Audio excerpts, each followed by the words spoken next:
ఇవాళ కాంగ్రెస్ క్రమశిక్షణ కమిటీ సమావేశం కానుంది. కమిటీ చైర్మన్ మల్లు రవి అధ్యక్షతన ఈ రోజు ఉదయం 11 గంటలకు మీటింగ్ జరుగుతుంది. ఈ సమావేశంలో పెండింగ్లో ఉన్న ఫిర్యాదులు, వచ్చిన ఫిర్యాదులపై చర్యలు ఏం తీసుకోవాలి అనే దానిపై కమిటీ చర్చించనుంది.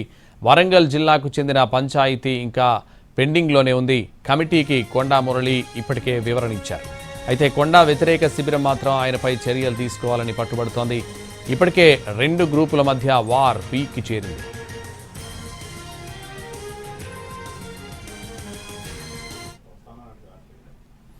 ఇక జడ్చర్ల ఎమ్మెల్యే అనిరుద్ రెడ్డి కాంగ్రెస్లో టీడీపీ కోవట్లున్నారని చేసిన కామెంట్స్కు ఇప్పటికే వివరణ ఇచ్చారు. దీంతో ఇష్యూ సెటిల్ అయినట్టే. కోమటిరెడ్డి రాజగోపాల్ రెడ్డి వరుసగా సీఎం రేవంత్ రెడ్డికి వ్యతిరేకంగా మాట్లాడుతున్నారు. తిట్ల మాటలు కూడా తగ్గించుకుని చేసింది చెప్పుకోవాలంటూ కామెంట్స్ చేస్తున్నారు. ఇలా అన్ని అంశాలపైన కాంగ్రెస్ క్రమశిక్షణ కమిటీ ఈ సమావేశంలో చర్చించనుంది.